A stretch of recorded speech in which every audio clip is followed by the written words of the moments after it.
You're watching Tag TV.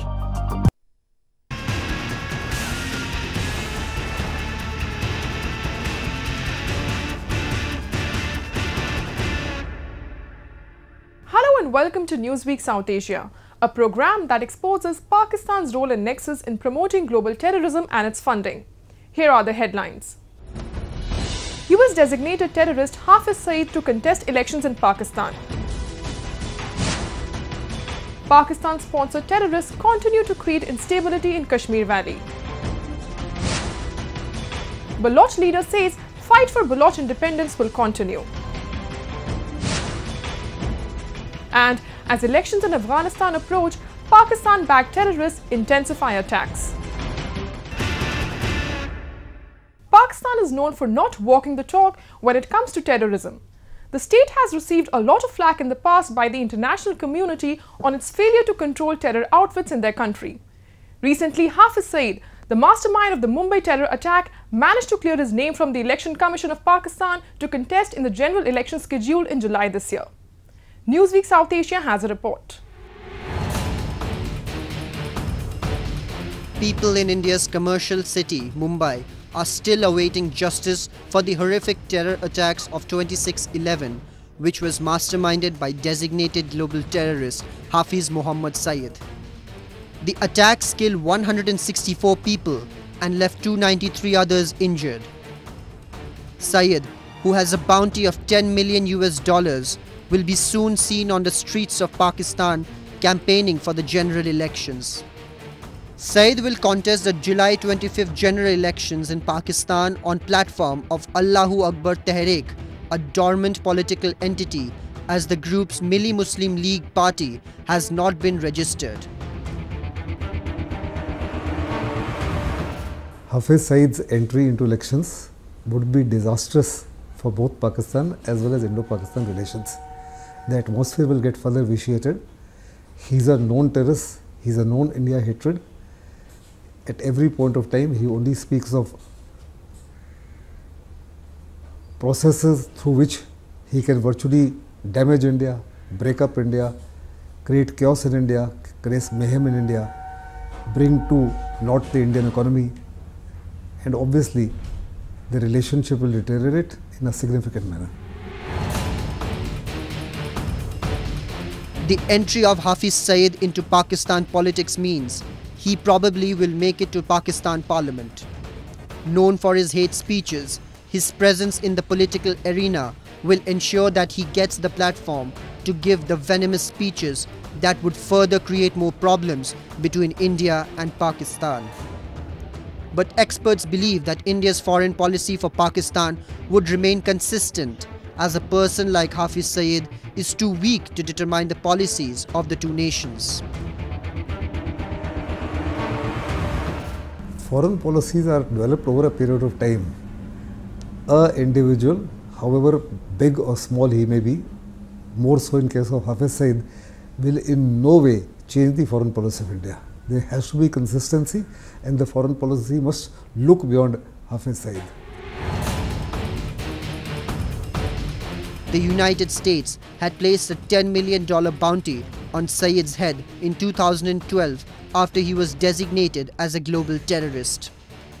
His front, the Lashkar-e-Toiba, has been banned by the United States, the United Kingdom, the European Union and Russia. This clearly shows that when it comes to fighting terrorism, Pakistan takes the back seat, as the Islamabad administration is firm on protecting the terrorist masterminds and terror camps which are carrying out operations under the nose of the Pakistan Army and the ISI. Experts believe it is high time that India take the matter of Pakistan to the international platform so that it may be declared a terrorist state. India has been attempting to do so at every international fora. However, we've been wanting the Americans and the others, European Union or the UN Security Council, to declare Pakistan as a terrorist nation. India has to take a lead. Our parliament must pass a resolution declaring Pakistan a terrorist state. Moment we do so, several other nations, particularly in South Asia and NATO countries and US allies would follow suit. But the lead has to be taken by India. As against India, wanting to fire its own guns from somebody else's shoulders. Hafiz Saeed's organization continue to train and send terrorists to India, especially to Jammu and Kashmir. Pakistan has failed to act against Hafiz Saeed, despite he and 4 of his aides, Abdullah Ubaid, Malik Zafar Iqbal, Abdul Rahman Abid and Qazi Kasif Hussain were placed under house arrest in Lahore on January under Anti-Terrorism Act. Today, these terrorists are all free men gearing up to contest the elections.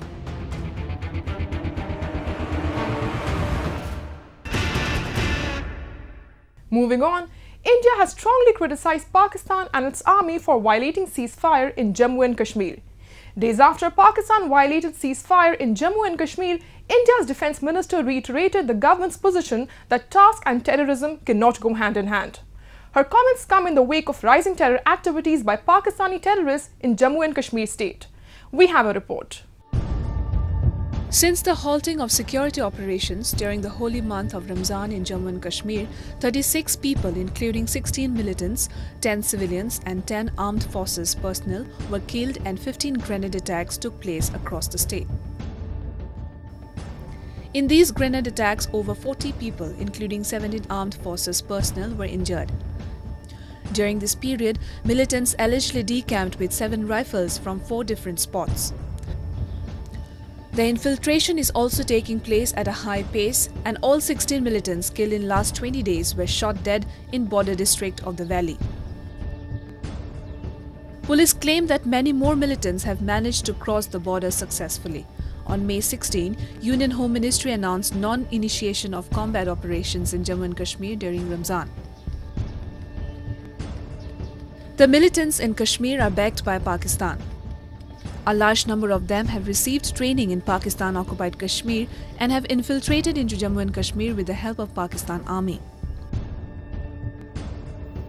Addressing a press conference in New Delhi, India's Defence Minister Nirmala Sitharaman said India honours its 2013 ceasefire agreement with a neighbouring country, but the army reserved the right to retaliate to an unprovoked attack. We respect the ceasefire which was announced by the respectful Home Minister. However, even by his narration, any unprovoked attack, the army is given the right to respond. It is our duty to keep the borders safe. We shall be alert and ensuring that no unprovoked attack goes without us responding. Terror and talks cannot go on hand in hand. They can't go simultaneously. The militants have also started using improvised explosive devices since 2017, and in last few weeks, IEDs were planted in Shopia, Sopore and Bandipora. In Shopia, 3 army personnel were injured, while in Sopore, IED was defused. On June 5, militants attacked on army camp in Bandipora's Hijan area. They opened indiscriminate fire upon the army's 13RR camp along with local police station and the Special Operation Group camp in the vicinity. ID मिला है सवेरे police को और उसी को अभी फिर control तरीके से डिफ्यूज़ करा है यहाँ पे और क्या मैकेनिज्म था, कौन सा एक्सप्लोजिव था, क्या था, चेक करवा रहे हैं. After the killing of Burhan Wani, commander of a Kashmiri militant group Hizbul Mujahideen, on July 8, 2016, 121 militants have been killed and 216 local youths joined militancy. Well, yes, it's been a fact that since Burhan Wani's killing, local militancy has increased, and this is a report of the intelligence agencies which pinpoints the number of militants who have joined or picked up the gun after Burhan Wani was eliminated. What's happening is that these militants are being used as poster boys to enlist more young Kashmiri people and bring them towards the gun. Unfortunately, all of them also get eliminated. They get killed. So basically, it's a recipe for death for Kashmiri youth. Recently, the brother of a senior police officer in Kashmir is suspected to have joined the militant ranks. Intelligence sources said the Shams-ul-Haq Mengno, belonging to Dragud village of Shopian district and pursuing a course in Unani medicine and surgery in a Srinagar college, was missing since May 26, but his family hasn't approached them to seek his whereabouts. This is, I believe, the fourth major name in Kashmir who has joined militancy, the brother of an IPS officer, though the IPS officer is stationed outside. But this after Sehrai's son, the Hurriyat leader, then he who joined militancy, then the professor, assistant professor from the university who took up arms but was killed within 36 hours. So this is yet another high-profile person joining militancy. But this time, none of his pictures have come. It seems the Hizbul Mujahideen has decided not to upload the gun-toting pictures which they used to. Indian Home Minister Rajnath Singh, who recently visited Jammu and Kashmir, accused Pakistan for sponsoring terrorism and misleading the youth of the state. हमारा पड़ोसी देश है कि पता नहीं क्या हो गया।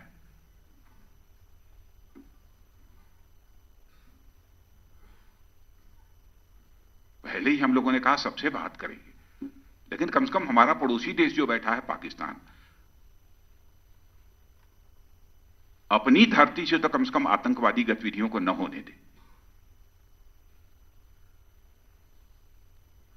और कभी-कभी तर्क देते हैं कि हम भी आतंकवाद को रोकना चाहते हैं। आप यदि आतंकवाद को नहीं रोक पा रहे हो तो अपने पड़ोसी देश का सहयोग क्यों नहीं लेते हो आतंकवाद रोकने में? जम्मू कश्मीर के अमन और तरक्की की राह में चाहे जितनी भी बाधाएं क्यों ना आए, हमारे कदम पीछे नहीं हटेंगे। मैं ऐसा महसूस करता हूं कि कुछ ताकतें ऐसी हैं जो कि हमारे जम्मू कश्मीर के बच्चों को कभी-कभी गुमराह करने की कोशिश करती हैं। वो एक चिंता का विषय है।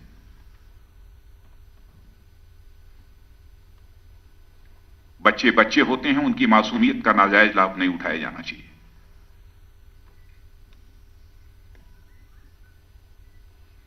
उनके भविष्य के साथ खिलवाड़ नहीं किया जाना चाहिए। Many terror training camps are being run in Pakistan-occupied Kashmir under the patronage of Pakistan Army and intelligence agencies, the ISI and military intelligence. Be it Hizbul Mujahideen, Lashkar-e-Toiba or Jaish-e-Mohammed, they are being trained to create mayhem in Jammu and Kashmir. Moving on, Balochistan is the largest province of Pakistan in terms of land area. But before 1948, it was known as the Khanate of Kalat, an independent princely state. A large number of indigenous Baloch living in the province call it a forceful occupation by Pakistan and are fighting for an independent state. Though many are seeking a political solution to the problem, few of them have taken up arms for Free Balochistan movement. We have a report. Located in the southwestern region of Pakistan, Balochistan is bordering Iran and Afghanistan. Since 1955, the indigenous Baloch have been fighting against Pakistan's forceful occupation and oppression. Many have taken up arms to fight against the Pakistan army, as Islamabad has used all brutal means to silence the voices of dissent.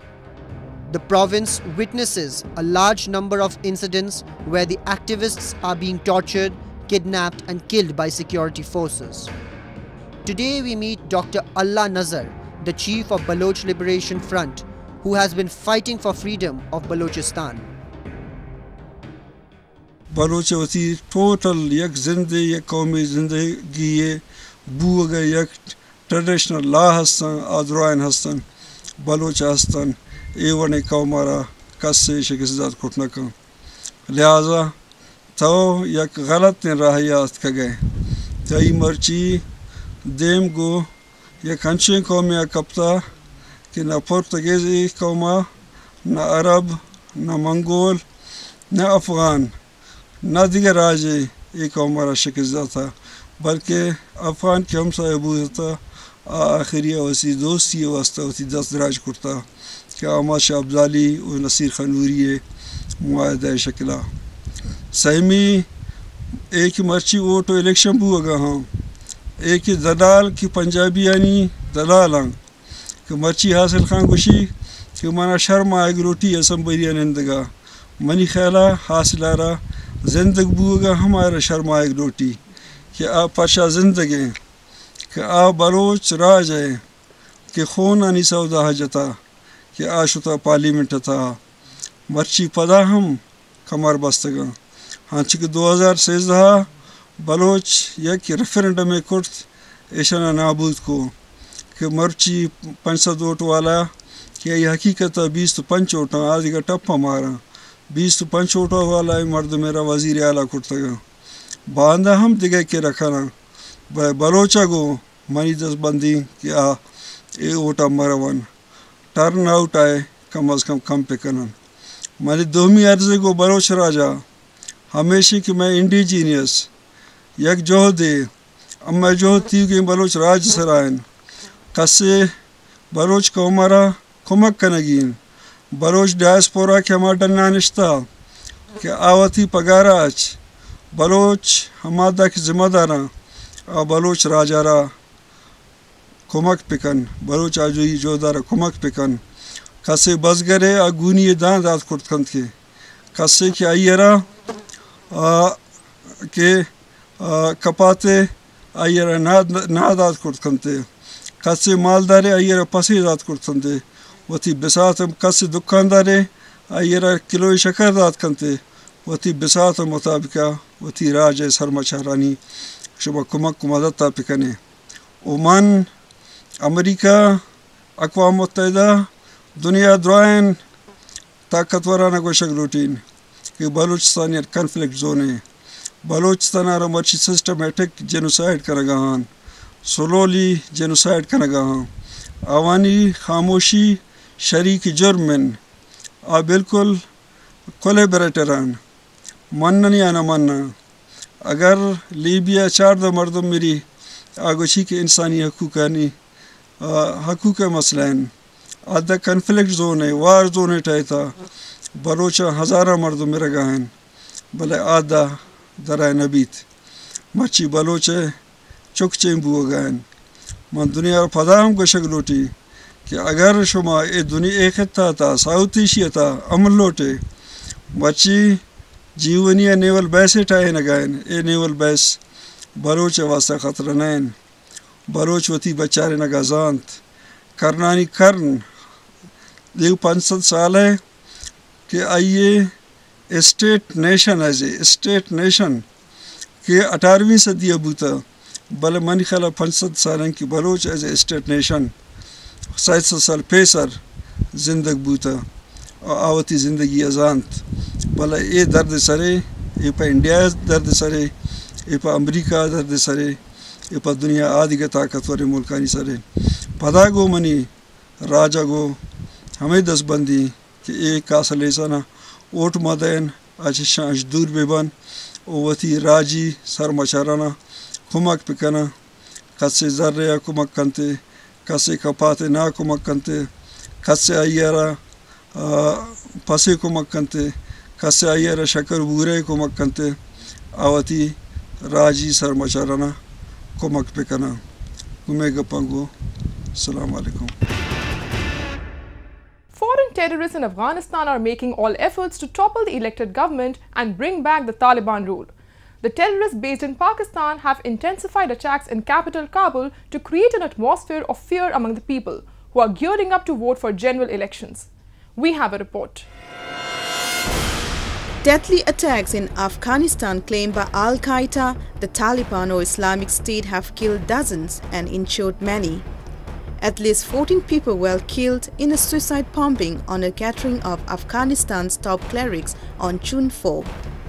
The bomber detonated his explosive near the entrance of a compound where over 2,000 religious scholars were meeting in a tent of the Loya Jikra, the Council of Elders close to the Kabul Polytechnic University.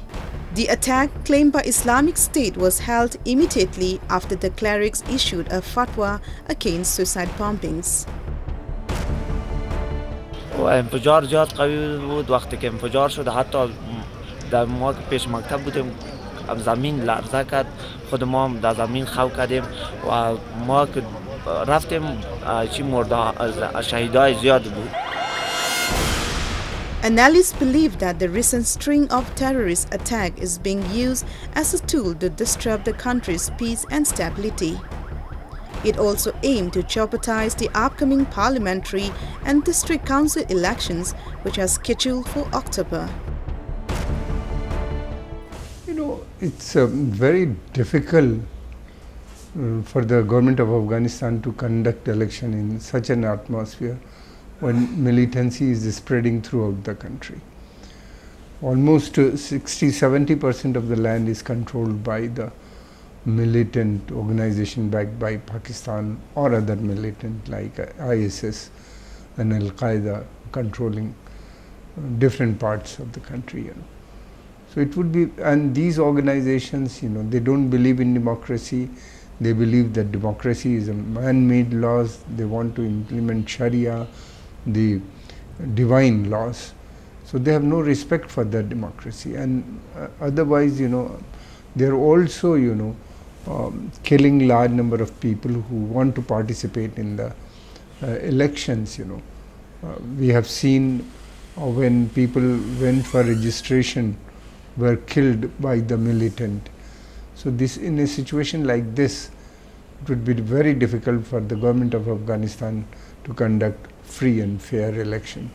Yes, as far as alternative is concerned, I think the only alternative is a government. I mean, they should give extension to the existing government for a year and try to bring situation, you know, or get some control over the militancy or expel these militants from the territory which they have occupied.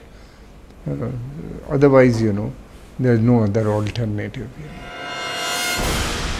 Taliban has predominantly refused to negotiate with the Afghan government. They consider the standpoint of the government as weak and incapable of making decisions on major issues. The use of extreme fear to intimidate people is creating a constant decrease in the level of interest in elections. But the threat to personal security is not the only reason which is causing a reduced turnout in the elections. The failure of foreign forces also creates problems for the citizens of Afghanistan. NATO policy is they don't have a large number of forces deployed in Afghanistan. The number is small and they cannot contain militancy. Otherwise, the American policy is basically not to contain militancy but to ensure that militants do not capture power. But the situation has developed in the last couple of years, you know, in which to me it looks this government is sinking and militants might take over power in almost minus of Afghanistan, most of the territory is they would be controlling. So it's a very grim situation. NATO has completely failed in Afghanistan to ensure peace and stability, or even they have not been able to train properly the local, the Afghan army also is not very well trained to handle this situation. Afghan authorities also criticize neighboring Pakistan, who is responsible for providing safe haven to Al-Qaeda and the Taliban. Everybody knew it, you know, right from the day one, that Pakistan is supporting these militants. They are providing funding, they are giving them training, they are making, helping them to infiltrate in Afghanistan. So NATO must be knowing about all these things. Afghan forces also knowing about it. In such a situation, you know, the Americans should have put more pressure on Pakistan. They should have imposed some sanctions on Pakistani army or individuals, and otherwise, you know, ensure, you know, the Pakistan do not interfere in Afghanistan's internal affairs. That wasn't done. Now Pakistan is emboldened. They have the support of the Chinese, and they continue to support. And their aim is only one: is to topple this government and install a pro-Pakistan Taliban regime in Afghanistan. They are working on that, and they are very firm in their commitment to these militant groups, which is not established. Experts also believe that Pakistan's main motive to destabilize Afghanistan will not achieve, as the Taliban and Al-Qaeda will engage in a civil war if the government in Kabul is toppled. Instead, the problem will come into Pakistan because ISI will start creating more troubles for them.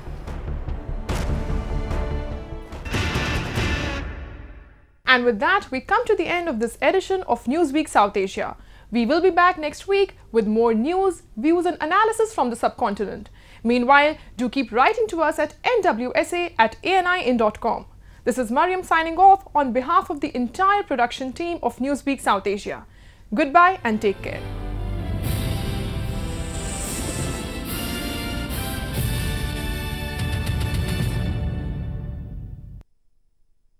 You're watching TAG TV.